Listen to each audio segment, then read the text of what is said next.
as good as y'all have been playing defensively over this whole season, there's been several big plays over the middle. Has there been anything that you can pinpoint on? Have they all been different, or have the busts been kind of similar, I guess, in nature every time? Well, when you give up big plays, there's usually obviously some kind of mistake, whether it's a missed tackle, a misfit, a missed coverage, whatever. So, all those elements big plays have elements of mistake, and we made our fair share of that today. But, those are the things that are frustrating because for a lot of those plays we played really well, but the inconsistency is the part that that drives you bananas. But at the same time, guys that found a way to win when we made too many mistakes, and our guys did that, and they fought hard. They showed a lot of guts and a lot of toughness, and I'm proud of that. And we're going to we've identified the mistakes. We identify them as soon as they happen, and we're going to go back. And our guys are prideful, and they're prideful and humble at the same time. And I think that's a great combination. And so we'll get that fixed. Can you talk about what you saw in the two-point conversion play? Not only Kendall's tackle, obviously, but Woody and everybody else on that side. Yeah, I saw a disciplined football play. It looked like it was going to be a double pass, and the coverage guys stayed in coverage, and the guy that was supposed to come get his man came and got his man and tackled him. And usually when that happens, good things happen. But you know what? To Dolby's credit, he's been involved in several big plays. And a guy that moved positions and has done a good job, working at the cheetah spot and continuing to develop and get better. And, he's going to continue to do that because, again, he's another guy that's, again, prideful and humble at the same time. How tough was that penalty on Jaron, the personal foul? Brent talked a little bit about taunting, saying discipline and stuff. As a defense, how tough is that when you third and goal? Yeah, I mean, that's we can't do that. Our policy on that is when something good happens, you go find your teammates and celebrate with your teammates, and nothing bad is going to happen with that because usually it's a combination of a lot of people. It's not one person. There's a combination when you go into stuff in a run like that. And we got to celebrate with our teammates, and Jaron will learn from that. We'll all learn from it, and understanding that so many times the margin for error is so small. But again, we found a way to fight through it and a way to win today instead of almost, come up a little short. So proud of that, but at the same time, a lot to improve on, a lot to work on, and our guys will. Was it surprising to see that from Jaron when almost got called for something similar? Yeah, well, I mean, yeah, it was. So there seemed to be a big difference in how this defense played in the first quarter versus the second quarter and then onwards. What do you kind of chalk that up to? And was UCF doing anything different down the It was inconsistency. It was inconsistency. That's what happened. Coach, it looked like Trace Ford, you have so many more defensive ends now.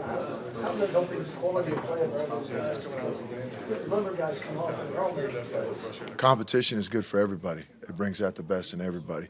And when you know that, what you do matters and it affects, playing time, it affects reps, affects all those, it's good for everybody because it makes everybody better. So, we've got some depth at that position, and there we are.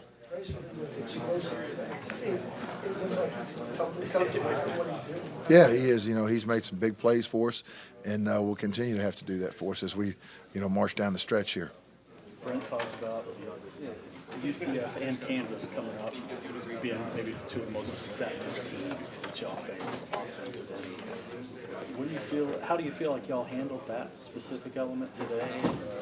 What lessons can you take from that? Well, you learn from every experience, but I thought that, with a lot of the deceptives today, because I think they lead the country in trick plays. 9.9% of their plays are trick plays, and Kansas is second in the country with 6-point-something% of their plays are, what is labeled by whoever does that as trick plays.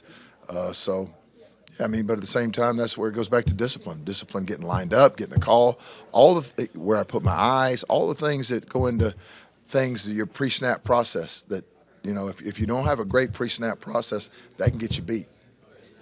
and at times it almost did today. Is it one thing to sorry? Is it one thing to prepare for it? It's another thing to go up against it type deal. Like you can prepare for it as much as you want, but when you see it in the game, how much harder is it? Because they've perfected it, I guess.